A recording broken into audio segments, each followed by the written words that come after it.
حضرت امیر معاویہ رضی اللہ تعالیٰ عنہ کے کان پر ایک پین لگا ہوا ہے، قلم، اس وقت کا جو قلم تھا وہ لگا ہوا ہے. تو آپ صلی اللہ علیہ وسلم پوچھنے لگے اے معاویہ یہ قلم کس لیے رکھا ہوا ہے آپ نے؟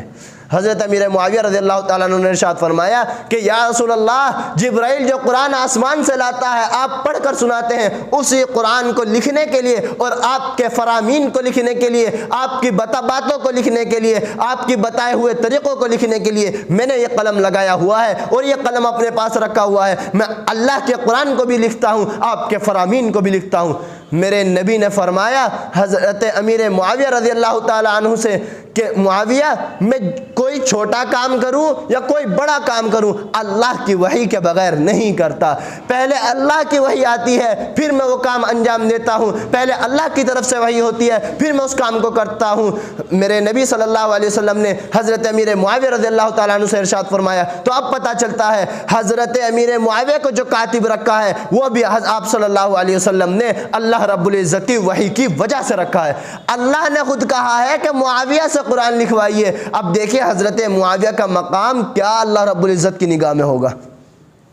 اسی کے ساتھ ساتھ میں ایک مرتبہ حضرت امیر معاویہ رضی اللہ تعالیٰ عنہ بیٹھے ہوئے تھے، میرے نبی صلی اللہ علیہ وسلم کی مجلس میں بیٹھے ہوئے تھے، اللہ کے قرآن لکھنے کے لیے بیٹھے ہوئے تھے، میرے نبی کے فرامین لکھنے کے لیے بیٹھے ہوئے تھے. ایک دم آسمان سے حضرت جبرائیل علیہ السلام تشریف لے آئے.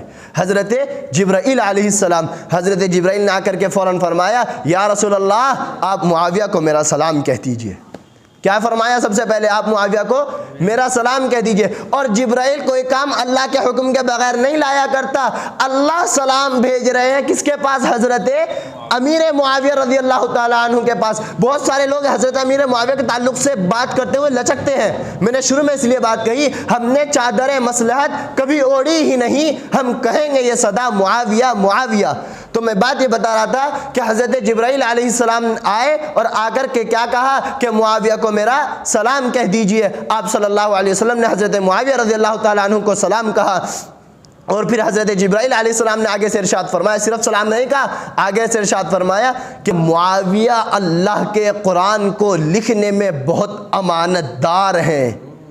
حضرت جبرائیل کیا کہہ رہے ہیں کہ معاویہ اللہ کے قرآن کو لکھنے میں امانت دار ہیں، اپنی طرف سے کوئی بات نہیں لکھتے، اپنی طرف سے کوئی خیانت نہیں کرتے. جو بھی بات قرآن پاک میں حضرت امیر معاویہ لکھتے ہیں وہ امانت سے لکھتے ہیں، دیانت سے لکھتے ہیں. اور اس کی گواہی حضرت جبرائیل علیہ السلام دے رہے ہیں. اور ابھی میں نے آپ کو بتایا حضرت جبرائیل علیہ السلام اپنی طرف سے کوئی بات نہیں لاتے، اللہ رب العزت کی طرف سے لاتے ہیں. تو معاویہ رضی اللہ عنہ کے لکھنے پر اللہ کی نگاہ ہے اور اللہ سرٹیفکیٹ دے رہے ہیں، انعام دے رہے ہیں کہ معاویہ اپنے رب کے قرآن کی وحی کو لکھنے میں اللہ رب العزت کے ساتھ میں بہت امانت دار ہیں. اب بتائیے کیا کوئی کم مقام ہوگا حضرت امیر معاویہ رضی اللہ تعالیٰ عنہ کا؟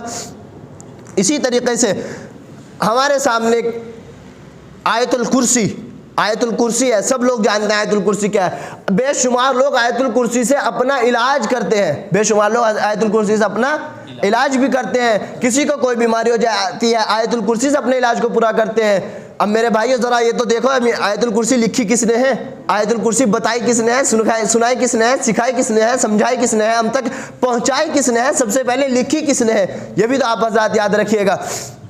آیت الکرسی جب اللہ رب العزت نے آسمانوں سے نازل فرمائی تو میرے نبی صلی اللہ علیہ وسلم کے پاس میں اس وقت حضرت امیر معاویہ موجود نہیں تھے، یعنی سامنے بیٹھے ہوئے نہیں تھے، اپنے کسی کام سے گئے ہوئے ہوں گے. تو میرے نبی جب آیت الکرسی نازل ہو گئی تو میرے نبی نے ارشاد فرمایا لوگو جاؤ معاویہ کو بلا کر کے لاؤ، جاؤ معاویہ کو بلا کر کے لاؤ، وہ آیت الکرسی کو لکھیں گے. جبرائیل علیہ السلام کی بات جب معلوم ہوئی تو اس سے پتہ چلا اللہ بھی کہہ رہے ہیں، اللہ کو بھی حضرت امیر معاویہ پر اعتماد ہے، اللہ کہہ رہے ہیں معاویہ امانت دار ہے. اور میرے نبی حضرت امیر معاویہ کو رازدار بنا رہے ہیں، میرے نبی بھی اشارہ دے رہے ہیں، میرے نبی بھی بتا رہے ہیں کہ معاویہ اللہ کی امانت میں، اللہ کی وحی میں بہت امانت دار ہے، معاویہ اللہ کی امانت میں خیانت نہیں کرتے. اسی طریقے سے حضرت امیر معاویہ رضی اللہ تعالیٰ عنہ جہاں حضور صلی اللہ علیہ وسلم کے رازدار ہیں، جب کہیں سے بادشاہوں کے خط آپ صلی اللہ علیہ وسلم کو خط آیا کرتے تھے تو خط آپ صلی اللہ علیہ وسلم جس شخص سے پڑھواتے تھے وہ کون ہے؟ حضرت امیر معاویہ رضی اللہ تعالیٰ عنہ. اور جب کہیں خط آپ صلی اللہ علیہ وسلم بھجواتے تھے وہ خط لکھنے والے بھی حضرت امیر معاویہ رضی اللہ تعالیٰ عنہ ہیں. اب خط کسی عام بندے سے لکھوائے جاتے ہیں یا رازدار سے لکھوائے جاتے ہیں؟ خطوط اور بادشاہوں کے درمیان میں باتیں، تعلقات، یہ تو خاص لوگوں کے سامنے ذکر کی جاتی ہیں، خاص لوگوں کے سامنے بیان کی جاتی ہیں۔ اسی طریقے سے قرآن پاک میں موجود ہے مرفوعۃ مطہرہ بأیدی سفرہ کرام بررہ۔ حضرت امیر معاویہ کاتب قرآن ہے، قرآن پاک کے لکھنے والے ہیں۔ اللہ تعالیٰ قرآن میں ارشاد فرماتے ہیں مرفوعۃ مطہرہ کہ یہ بڑے اونچے مرتبے والے ہیں، مرفوعہ بڑے اونچے مرتبے والے ہیں، مطہرہ یہ بڑے پاکیزہ لوگ ہیں، بأیدی سفرہ جن کے ہاتھوں میں یہ قرآن پاک رہتے ہیں، یہ کوئی معمولی لوگ نہیں ہیں۔ اب دیکھیے جس شخص کو اللہ رب العزت کا اور قرآن پاک کس کے ہاتھ میں رہتا ہے؟ حضرت امیر معاویہ رضی اللہ تعالیٰ عنہ لکھا کرتے تھے۔ اب دیکھیے اللہ پاک کیا فرما رہے ہیں، مرفوعۃ مطہرہ بأیدی سفرہ کہ یہ بڑے اونچے مرتبے والے لوگ ہیں اور یہ بڑے پاکیزہ لوگ ہیں جن کے ہاتھوں میں قرآن پاک رہتا ہے۔ تو حضرت امیر معاویہ رضی اللہ تعالیٰ عنہ کو یہ بڑا مقام والا، بڑا اونچے مرتبے والا کس نے کہا ہے؟ خود اللہ رب العزت نے قرآن مقدس میں، قرآن لا ریب میں، قرآن لا شک میں کہا ہے۔